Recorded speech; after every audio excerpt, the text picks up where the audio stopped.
இயேசுவின் நாமத்தில் வாழ்த்துக்களும் வணக்கம். இன்று ஜனவரி 5, 2025 ஆண்டவருடைய திருக்காட்சி பெருவிழா. இன்றைய வாசகங்கள் அனைத்தும் ஆண்டவர் மெசியா அனைவருக்குமானவர் என்ற கருத்தை மையமாக கொண்டு அமைந்துள்ளது.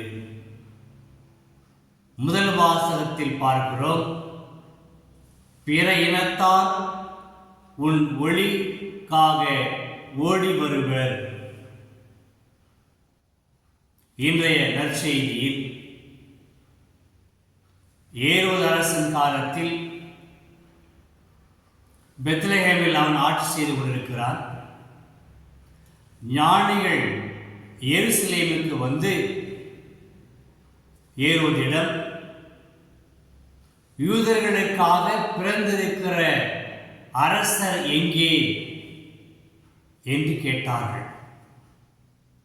அது மட்டுமல்ல, அவரது விண்மீன் எழக் கண்டோம், அவரை வணங்க வந்திருக்கிறோம் என்று ஏரோது அரசரிடமே ஞானிகள் கேட்டார்கள்.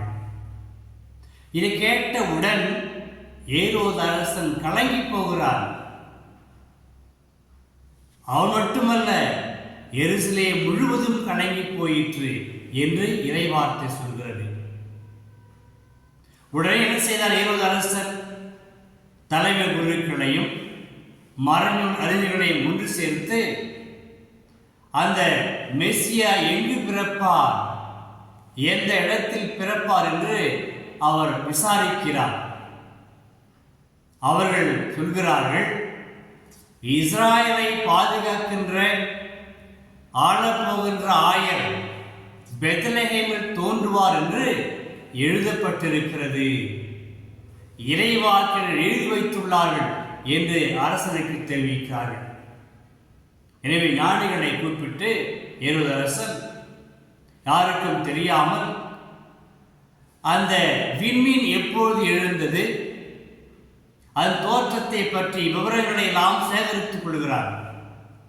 சேகரித்துக் கொண்டு, நீங்கள் போய் முதலில் அந்த குழந்தையை வணங்குங்கள், குழந்தையை பற்றி தீர்க்கமாக தெளிவாக கேட்டு எல்லா விவரங்களையும் எனக்கும் தெரிவியுங்கள், நான் வந்து அந்த குழந்தையை வணங்குவேன் என்று சொல்கிறார். ஏரோது அரசனுக்கு மனதில் அந்த வர்மம் இருக்கிறது, அகங்காரம் இருக்கிறது. எப்படியாகிலும் அந்த மெசியா குழந்தையை துளைத்து விட வேண்டும், நான் தான் யூதர்களின் அரசன், எனக்கு எதிராக மற்றொரு அரசரா என்ற அந்த எண்ணத்தில் இந்த தவறான சிந்தனையோடு ஞானிகளிடம் பேசுகிறார்.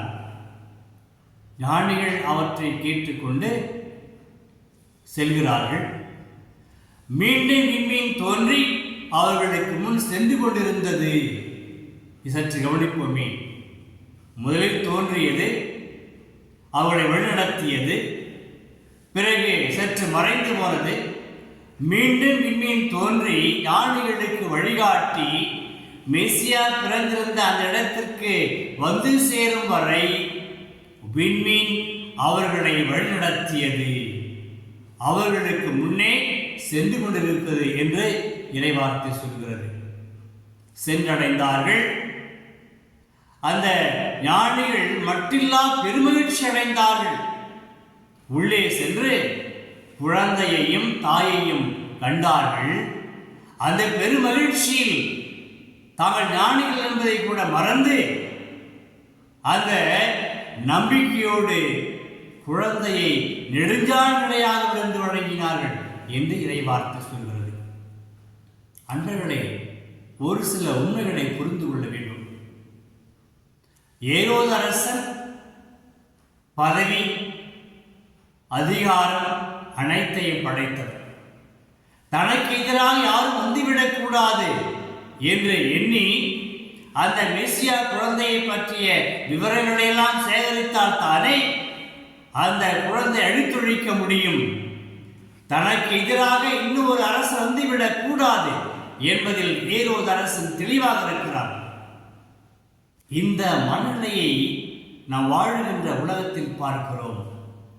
நான் மட்டுமே வாழ வேண்டும், எனக்கு எதிராக எவரும் வாழ்ந்துவிடக் கூடாது, என்னை போல பிறர் நல்லவராக மகிழ்ச்சியாக வாழ்ந்துவிடக் கூடாது என்ற சிந்தனையோடு வாழக்கூடிய மனிதர்கள் ஏராளம்.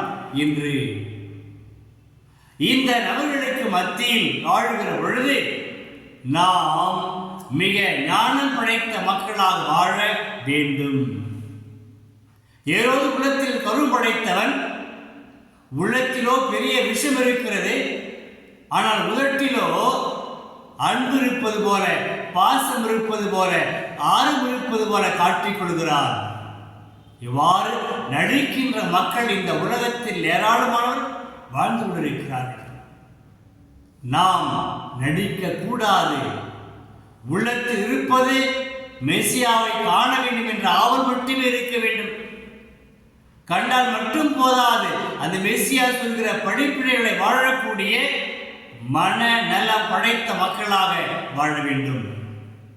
ஏரோது அரசனுடைய வாழ்வு மெசியாவுக்கு ஏற்ற உகந்தது வாழ்க்கை அல்ல, அதற்கு எதிர்மாறான வாழ்க்கை. ஏரோது அரசனின் வாழ்வு இருள் அடைந்த வாழ்வு, பகை நிறைந்த வாழ்வு, அதிகார போதம் கொண்ட வாழ்வு. இவற்றுக்கு எதிர்மாறாக பிறந்தவர் தான் மெசியா. மீண்டுமாக பார்க்கிறோம், அந்த மறைநூல் அறிஞர்களும் தலைவர்களுக்கும் சொல்கிறார்கள், இஸ்ராயலை ஆளப்போகின்ற மெசியா பெத்லகேமில் இருந்து தோன்றுவார். அப்ப மெசியா எப்படிப்பட்டவர்? மெசியா ஒரு ஆயர் குணம் படைத்தவர். ஆயர் குணம் என்ன? பாதுகாக்கின்ற, பராமரிக்கின்ற, வழிநடத்துகின்ற குணம் படைத்தவர் தான் ஒரு ஆயர். இந்த மூன்று குணங்களையும் கொண்டவர் தான் மெசியா. யாரை வழிநடத்துவார்? இஸ்ராயல் மக்களை வழிநடத்துவார். இன்று அனைவரையும் வழிநடத்துகிறார். நான் முதலில் சொல்வது போல, திருக்காட்சி பெருவிழா அனைத்து மக்களுக்குமான பெருவிழா. ஆண்டவர் மெசியா பிறந்திருப்பது ஒரு குலத்திற்கு மட்டுமல்ல, ஒரு நாட்டிற்கு மட்டுமல்ல, யூதா நாட்டிற்கு மட்டுமல்ல, பெத்லகேம் ஊருக்கு மட்டுமல்ல, மாறாக இந்த உலக மாந்தருக்கு எல்லாம் உரியவர். எனவே அந்த மாந்தருக்குரிய மெசியா ஆயர் பராமரிக்கின்ற, பாதுகாக்கின்ற, வழிநடத்துகின்ற குணம் படைத்த மெசியா அவர். இன்றும் நம்மை எல்லாம் வழிநடத்திக் கொண்டிருக்கிறார். அடுத்ததாக விண்மீனை பற்றி சற்று பார்ப்போம். விண்மீன் அந்த ஞானிகளுக்கு வழிகாட்டியது. விண்மீன் தன்மை என்ன? அது ஒளியூட்டும், மாந்தருக்கு வழிகாட்டும், மாந்தருக்கு நம்பிக்கையூட்டும், மகிழ்ச்சி அளிக்கும். அது மட்டுமல்ல, விண்மீன் இருளை வெளியேற்றும், இருளை புறந்தள்ளும், இருளை தூக்கி அளிக்கும். இந்த குணம் படைத்த விண்மீன் தான் ஞானிகளுக்கு வழிகாட்டியது. அந்த விண்மீனை பார்த்த உடனே ஞானிகள் மட்டில்லா பெருமகிழ்ச்சி அடைகின்றார்கள். அந்த விண்மீனின் அன்பித்தால் ஞானிகள் புறப்பட்டார்கள், யூதேய வந்திருக்கிறார்கள், இன்னும் தேடிக்கொண்டிருக்கிறார்கள் குழந்தையை காண வேண்டும் என்று. அப்படிப்பட்ட காண வேண்டும் என்ற மனநலத்தோடு தேடிய அந்த ஞானிகளுக்கு விண்மீன் பெரிய அடைக்கலமாக, நம்பிக்கையாக திகழ்ந்தது. எனவே விண்மீன் சாதாரண விண்மீன் அல்ல. இன்று நமக்கு விண்மீன் என்பவர் மெசியா ஆவார். இந்த மெசியா விண்மீனை போன்றவர். ஒளி ஊட்டுவார், நமக்கு நம்பிக்கை கொடுப்பார், நமக்கு மகிழ்ச்சி அளிப்பார், நமக்கு பாதை காட்டுவார், நம்மை இருளில் இருந்தும் தீமை அனைத்திலிருந்தும் காப்பாற்றுவார். ஆகவே நம்முடைய வாழ்விலும் நாம் தேடுதல் இருக்கிற பொழுது ஆண்டவரை காண வேண்டும், அவரை பார்க்க வேண்டும், அவரை சந்திக்க வேண்டும் என்ற அந்த பேராவல் இருக்கிற பொழுது நாம் நமக்கு உறுதுணையாக மெசியா விண்மீனாக அந்த ஞானிகளுக்கு செயல்பட்டது போல நமக்கும் நமக்குள் இருந்தும் செயல்படுவார் என்ற உண்மையையும் இன்றைய விழா நமக்கு எடுத்து காண்பிக்கிறது. இன்னும் சற்று ஆழமாக இந்த விண்மீன் ஒரு குலத்திற்கு மட்டுமல்ல, மாந்தர் அனைவருக்கும், படைப்பிற்கெல்லாம் விண்மீன், படைத்த மக்களுக்கெல்லாம் விண்மீன். அதுபோல மெசியா ஆண்டவரும் அனைத்துலக மக்களுக்குமானவர். யாரெல்லாம் அவரை பேராவலோடு தேடி செல்கிறார்களோ, நம்பிக்கையோடு தேடி செல்கிறார்களோ, அவர்களுக்கு மெசியா காட்சி கொடுப்பார், அவர்களுக்கு மகிழ்ச்சி அளிப்பார் என்ற உண்மையையும் இன்றைய திருக்காட்சி பெருவிழா நமக்கு எடுத்துரைக்கிறது. அடுத்ததாக இந்த சென்ற ஞானிகள் அந்த குழந்தையை கண்டவுடன் தாங்கள் கொண்டு வந்த பேழையை திறந்தார்கள். முதலில் நெடுஞ்சான்கடையாக விழுந்து வணங்கினார்கள். அந்த தங்களுக்கு இருந்த ஞானம் பெரிது என்று எண்ணிக்கொள்ளாமல், ஞானத்தை விட மெசியா பெரியவர் என்று உணர்ந்து தாழ்ச்சியோடு அந்த நெடுஞ்சான்கடையாக விழுந்து வணங்கினார்கள். மனித மாண்பு என்பது தாழ்ச்சிக்குரிய மனப்பான்மையும் வாழ்வும். எங்கெல்லாம் ஒரு மனிதனுடைய வாழ்வில் தாழ்ச்சி இருக்கிறதோ, பொறுமை இருக்கிறதோ, நிச்சயமாக அவர்கள் கடவுளை காண்பார்கள். எனவே அந்த மனநிலையில் அவர்கள் நெடுஞ்சான்கடையாக விளங்கினார்கள். அது மட்டுமல்ல, அடுத்ததாக தாங்கள் கொண்டு வந்த பேழைகளை திறந்து பொன்னும் சாம்பிராணியும் வெள்ளிப்போளம் கொண்டு அவர்களுக்கு காணிக்கை செலுத்தினார்கள்.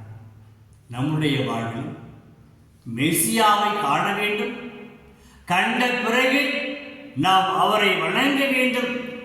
நம்முடைய அறிவு ஆற்றல் பெரிதல்ல, நம்முடைய அனுபவம் பெரிதல்ல, இவற்றையெல்லாம் விட மெசியா பிறந்தவர், அவர் வாழ்வு அளிப்பவர் என்பதை உணர்ந்து அவரை தண்டனிட்டு வணங்குவோம். இரண்டாவதாக நம்முடைய இதய பேழைகளை திறப்போம். இதய பேழைகள் இருக்கிற நல்ல குணங்களை எல்லாம் காணிக்கையாக்குவோம். அந்த நல்ல குணங்களில் சில பிறருக்கு உதவி செய்வது, பிறரை வாழ வைப்பது, பிறரை வாழ்த்துவது, பாராட்டுவதாகும். இந்த குணங்களை கொண்ட நம்முடைய இதய பேழைகளை திறந்து மெசியாவிடம் காணிக்கையாக்குவோம். நாமும் மெசியாவின் பிள்ளைகளாக, குழந்தைகளாக வாழ்வோம். சிபிப்போமா?